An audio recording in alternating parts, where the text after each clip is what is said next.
Hey everybody, welcome to Mechanical Advantage Garage. Actually, I'm not at my garage, I'm at Lucor. And yay, the car is on the lift. I don't know why I had to just turn around for that. Most of you have been very overwhelmingly positive about this car, but a few of you have mentioned that the car might not be worth saving. So while it's on the lift, I want to give you a quick walkthrough underneath and show you why I still think it's kind of worth saving.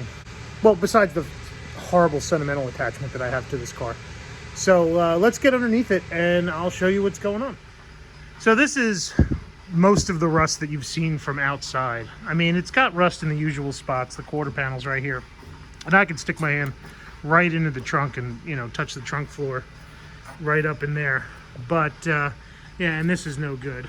But for the most part, actually, underneath, despite some surface rust, frame is actually pretty solid. I did this trunk floor. Well, I didn't do it. I hired somebody to do it when I was much younger. So the trunk pans are all in good shape. There's no holes in them. These body bushings were good in the 90s. They're not good now, so I'll probably have to replace them. The frame is solid, you know. Just looking up under here, you can kind of see there's a couple of spots here, but that is all metal. Like there's a couple of little like schmutzy spots here, but you know, there's no real like, I mean, some of this is just paint coming off, but it's all really solid. You know, no big holes, nothing to really worry about. And it's a full frame car anyway, so even if I had holes in the floor, the thing would still run down the road. Moving on to the floor pans, again, rock solid floor pans all the way through. Little like surface spots of rust here, but nothing terrible, you know. Like there's no holes here. Everything is, you know, as solid as can be. There is a lot of fluid here though. Look at that. That is just, I don't know, magnificent. I suspect it's coming from right here though. This is the shift actuator and it's just covered. And if you look above it, everything is really dry. You know, it could be oil too. Just looking at right here, there seems to be just a lot of, you know,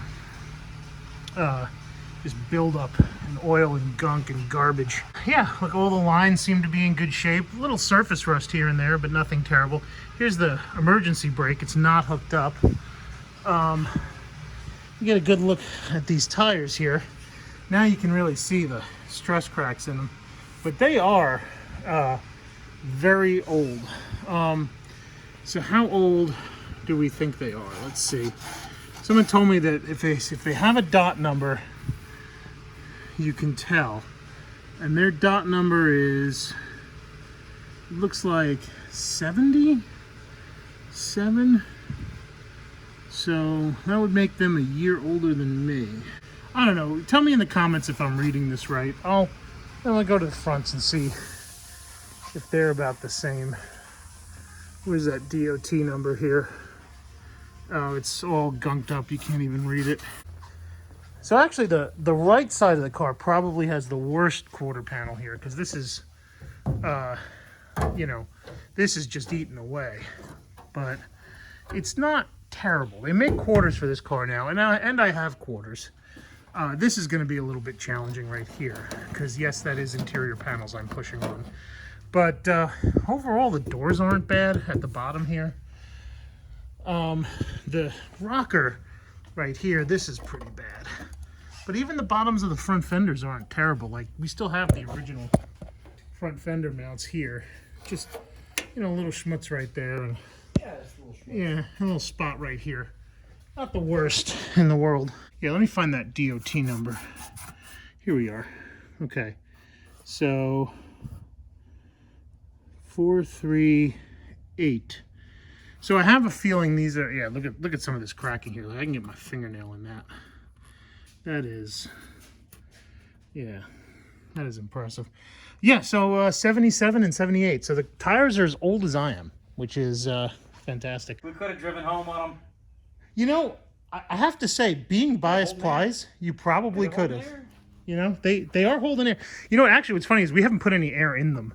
So they've been holding air since 3 weeks ago when we went to when we put air in them at my parents' place. Now they've exploded at 75 miles an hour, but dude, I've had them up past that. I think they're fine. You know, just coming into here, you know, there's a lot of surface here, but there's not a lot of, you know, damage. It's all kind of whiz wheel and painted, you know. Steering box is leaking. That's going to be fun to go through. And unfortunately, you know, I'm going to replace this pulley. I have a billet one. Radiator still seems to be in good shape. You know, what's funny is the coolant wasn't terrible in it either. I thought it was going to be rusty for sure, but no, it's been good. Up in the tire well, it's pretty okay. You know, I don't think this front bumper is ever going to be usable again. Overall, you know, she's a real GTO, and she's really not that bad. Just rust in the usual spots. This is actually pretty solid up here. Normally these rot out too. This one is probably the worst front fender here. The mounts are still here, but you can see there's holes in them. And I have front fenders for it too. You know, one of the things you can see is this car was undercoated originally at the dealership. It was one of the things, and just now the undercoating is starting to come off. I don't know if it was good undercoating back in those days or not, but who knows. Here I'm trying real hard to move this tire, and you can kind of see that the brakes are really dragging in the front, and they're uneven wear too. Overall, not bad. One of my missions today, though, is I want to replace the fuel pump, which is this little guy right here. Right?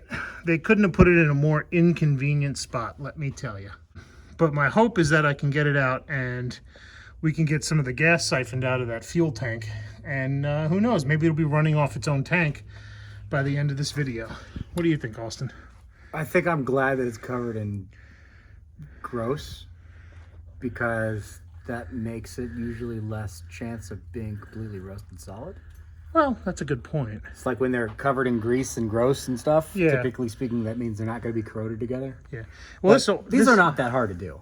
No, I think it's 2 bolts and 3 lines. Hopefully I got the one that fits. And then we can just... yeah, see, like your power steering pump is leaking. Oh, like a sieve. Well, but that keeps this thing from getting completely... Actually, the steering box is leaking right here out of the seal. Yeah. And the power steering pump up there. Keeps everything lubricated. Yeah. If it leaks, it lubricates. Well... yeah. Power steering fluid is hydroscopic, so it keeps everything wet, you know? It's fine. It'll be fine. It'll be fine. 2 little, get those off there. This is going to come off there, and 2 little bolts, and you're done. So how'd you get... bang, boom. So I was hoping you'd drive this in, but how'd you really get this in? No. We grabbed it with the wrecker. See, you got to go and do the professional thing. Yeah. I mean, you are a professional shop, so I expect nothing better. Like there was active conversation about whether or not we're like, well, did we redneck this on the way into here? Because we rednecked it here. Yeah. But we decided to be a little bit more professional and recorded it all the way in here. Though we did have to push it that last couple of feet, which did suck. However, none of that's on video, so. Oh, what a bummer. Yeah. Yeah, you can feel the brakes are dragging. Like this one will not spin. Can you get this one at all? I don't know if you can see this, but the car's actually a weakling guy, but yeah, the car's actually bouncing on the lift here. So yeah, this one. Oh, I can't move this one at all. Here. This one does move a little bit. That one moves? Crunchy sounds. Oh, that worries me that it's making crunchy sounds. You think there's any diff gear lube in the diff? Nope, this one doesn't do anything. Oh, well, that's the crunchy sound you're hearing. That's the posi. That's the clutches in the posi. Yeah. Because if that one's not moving... I don't know. Yeah, I can't even... Here, hold this for a second. There you go. Oh, this is tight. Oh, yeah. Yeah, that part. I don't know. That sounds like backing plate, maybe. That's all right. We'll get the drums off. We'll figure it out. Okay. That's our next step. Right. There you go. So... That's why it's on the rack, because tomorrow, obviously it's Pontiac land in here right now. Oh, it is. Can I show your customers' cars? Yeah, that's fine. Okay. Yeah. It's So Pontiac land.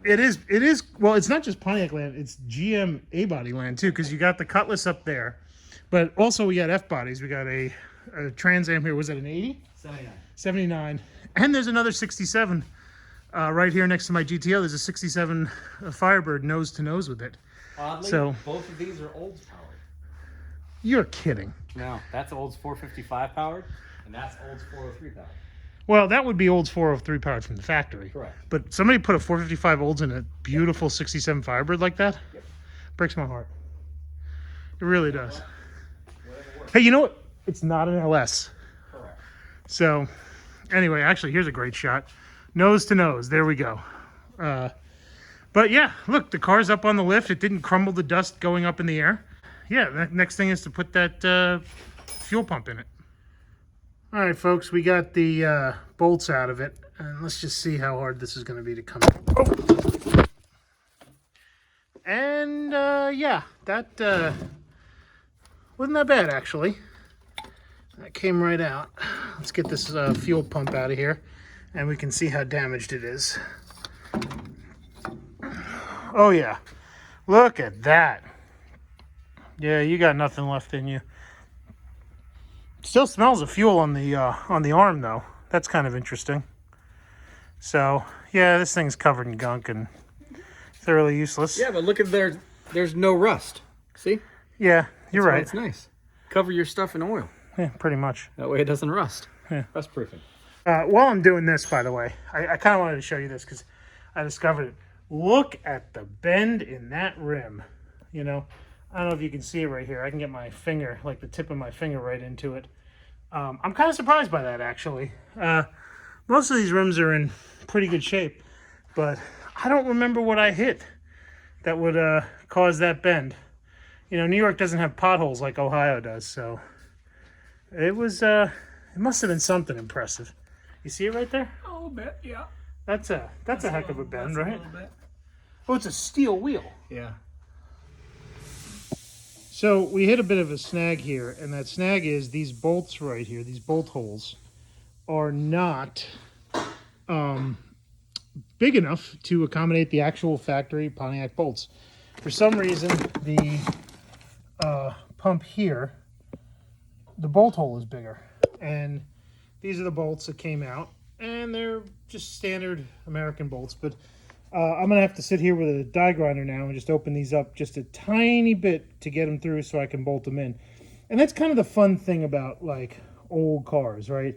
The parts quality back then was terrible, and it hasn't really improved for a lot of off-the-shelf, just aftermarket stuff. This is a Delphi pump. You know, it says Delphi on it right here. And it's a great pump, but it is not a take it out of the box bolt on kind of proposition. You do have to modify this just slightly so that your bolts will fit in. New fuel pump is in. The lines are there. You can see I think this is the return line is braided. I'll tell you what a real punch in the dink was, is this one right here. Instead of being bubble flared, it's flat flared. So that was a real pain in the heck to get on. Seems to be holding pretty good though. And then we got the carb feed line right here. So we should be good.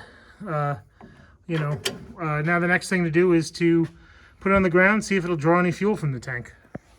Well, the question is, what's in the tank, right? Draw whatever's in the tank. Well, It's flammable. you smelled it. I mean, that It's flammable. smelled like good hooch, right? It's probably 82 octane. Right. 60-something octane at this point. All right, let's lower it and we'll give it a shot. Just for funsies, though, this is the old line that came out of the from the tank to the pump, and you can see it's broken here because it is hard. Like this is not bendable fuel line anymore. It is hard as plastic. So now we're gonna hook up the battery, and if you remember, we had our here's our ram air pan. Let's get this off the car. If you remember, we had the baby bottle hooked up to the front of the Quadrajet, and it was doing pretty well. But here's the original fuel line. Well, not the original fuel line, but here's the fuel line that I had hooked up for 20 years that hopefully will We'll see if this thing will pump any fuel and fire. You want to pump it with the line disconnect to see if it primes anything? We have lights, camera, action.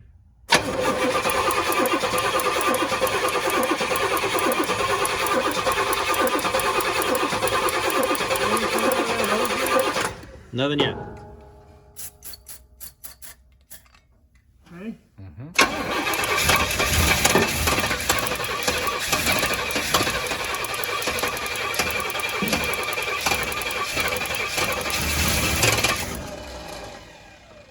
What is this stuff? Quick clean. Oh, that'll work.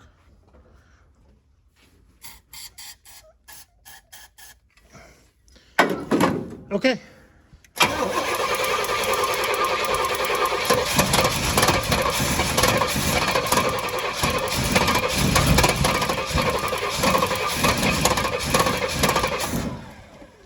Man, this thing does not want to freaking run.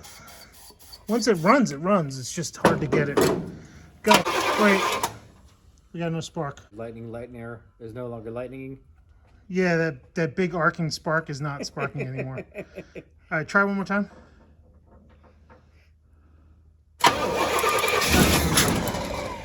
Okay, let's do it. Ready? Let's go.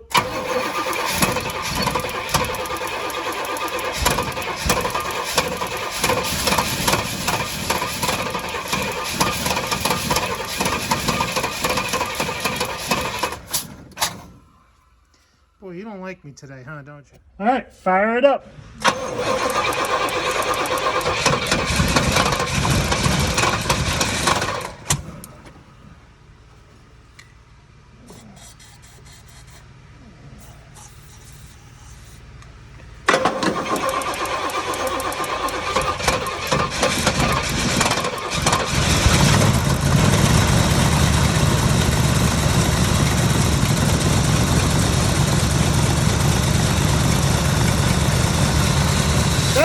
Shut it down. Now you got fuel. Now I got fuel. So, in case you missed it, I think we popped that zit right here. And completely doused the engine in, what do you think, it's 15-year-old fuel?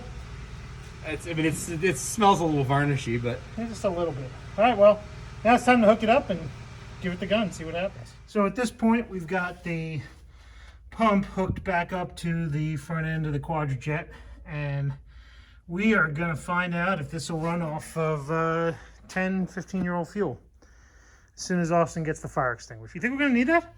hope not. I don't think we're going to need that. Always be prepared. Safety third, man. Always be prepared. Right. So spin it over, and I think she wants to run. You need to bottle feed her a little to get her to start. No, I think I just need to play with the throttle. And since neither of us can get in the car, I'm just going to do that with my hand. Right? Yep.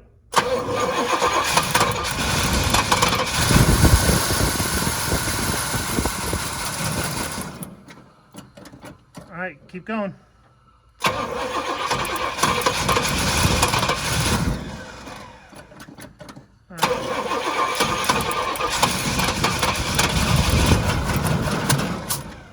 also nothing in the balls either.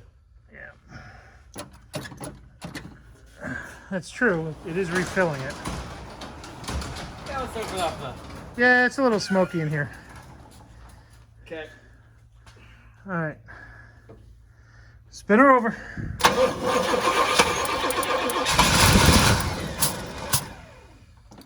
She's coughing out the side of the gasket. I see it.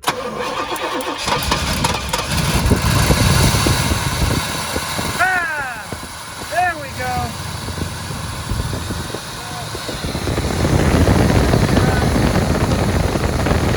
Got 7 psi fuel pressure.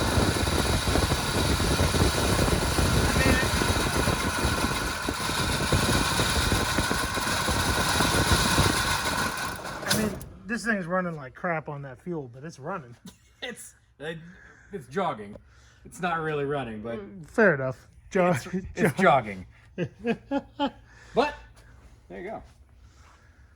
All right, now we have a fuel system, ish. Yeah, You know.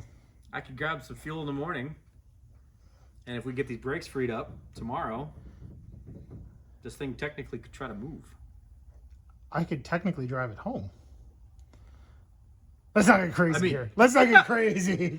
I mean, yeah. There was a little bit of too much silence right after that statement. I mean, I'm all for sketchy motoring, but yeah, why not? Maybe with somebody behind you with a truck and a trailer, just in case. Right, but hey, it made fuel pressure, made about 7 psi. It was feeding it in, and it ran for at least a little while. And this is modern fuel too, so having sat for years, it's lost quite a bit. Well, I don't think this is E10 that's in there. I think it's the old stuff. Okay, well, because New York still had a ton of stations that didn't have It E10. didn't do ethanol. Yeah, for a long time. In fact, the last gas station used to have Cam 2 at the pump at Did 110. you ever check the timing on this? I did, actually. It was 12 degrees, spot on. Okay, all right. You know, it was the vacuum that was... Yeah. So here's the thing, folks. See this line right here, this T-line? If you guys remember, it was puffing and coughing, and it really sounded like it was out of time. Yeah, it actually turned out that this vacuum line here had this T and this Y intersection had fallen in the manifold, and all these vacuum lines were open, right? So, yeah, it really was not connected, and that's why it was giving us such problems. But it starts a lot easier and runs a lot easier now once you get fuel in it. I wouldn't call it daily driver quality just yet, but we're getting there. We're moving into it. I think that's it for tonight. We made some progress. It's still not ready to go down the road on its own, but it will sooner than later. They're going to check out the brakes here at Lucor. The reason why they're going to do is they have the brake lathes here so that they can actually turn them, whereas I don't have that capability in my garage. But you know, a good friend of mine, I think he was in the Navy, he used to say, you got to row the boat with these projects, man. Every day you got to row a little bit more and a little bit more. And I'm sorry we've been 2 weeks without GTO content, but we have more GTO content now. And I hope you'd enjoyed it, and can't wait to get the next video. Maybe we'll do burnouts. Who knows? I'm hoping. Austin, we're going to do some sick donuts in the parking lot. We may be down the street in somebody else's parking lot, but Well, of course somebody else's parking lot. with my old tires. Anyway, thanks for watching. Like, subscribe, do all that YouTube stuff. I'm hoping to get more subscribers. If you guys really like this content, tell your friends, tell your family, hide your wife, hide your kids, whatever. But yeah, that's it.